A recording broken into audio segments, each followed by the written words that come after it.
ஆன்மாக்களை உய்விக்க வேண்டும் என்ற இரக்கம். இரக்கம் மறந்துடாதீங்க. இறைவன் நம் மீது கொண்ட இரக்கம் காரணமாகத்தான் சக்தியா நிற்கிறான். இல்லைன்னா அவன் என்னவா நிறுவான்? சிவனேன்னு இருந்துருவான். அவன் மட்டும் சிவனேன்னு இருந்தால் நாம் என்ன பண்ண முடியாது? உய்வதற்கு வழியே இல்லை. நாம் உய்யணும்னா என்ன பண்ணோம்? கொஞ்சம் இறங்கி வரணும், வடிவம் தாங்கணும். அதுக்காகத்தான் இறங்கி வருகிறான். அந்த இரக்கத்துக்கு ஒரு வடிவம் சொன்னால் அதுக்கு பேர் உமையம்மை, பராசக்தி, கருணாம்பிகை, முயங்க பொன்முலை. அந்தந்த ஊருக்கு ஒரு சாமி பேர் வச்சிருக்குமா இல்லையா? அத்தனையும் அவளுடைய பெயர் தான். எனவே அந்த இரக்கம். அடுத்து பாருங்க, அந்த சொல்லை எப்படி எடுத்துக்க.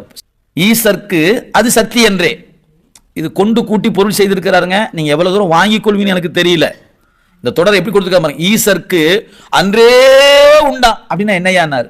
என்னைக்கு சிவபெருமான் இருந்தானோ அன்னைக்கே நாம உய்ய வேண்டும் என்ற கருணை நம்ம மேல இருந்துச்சு. நான் சொன்னேன் இல்லையா, நீங்க பார்க்கறதுக்கு முன்னாடி அவங்கள பார்க்கறான்னு சொன்னா இல்லையா? நாம போய்